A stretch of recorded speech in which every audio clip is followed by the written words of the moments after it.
ضمیر حسین ضمیر ہمارے ساتھ لائن پہ موجود ہے، مزید تفصیلات ان سے جانیں گے۔ جی ضمیر، اپڈیٹ کیجیے گا، اہم سماعت ہوئی ہے اہم کیس کی، مزید اس حوالے سے کیا اپڈیٹس ہیں؟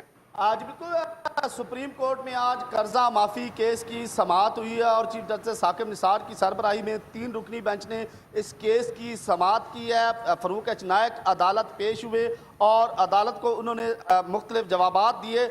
تو چیف جسٹس آف پاکستان نے کہا کہ لیے گئے قرض کا 75% جو ہے وہ آپ کو ادا کرنا پڑے گا، اور یہ بھی کہا گیا کہ 23% جو ہے قرضہ دہندگان نے قرضہ واپس کر دیا ہے۔ یہ آج سپریم کورٹ میں کہا گیا، اور قرضے کے حوالے سے جب بات کی گئی تو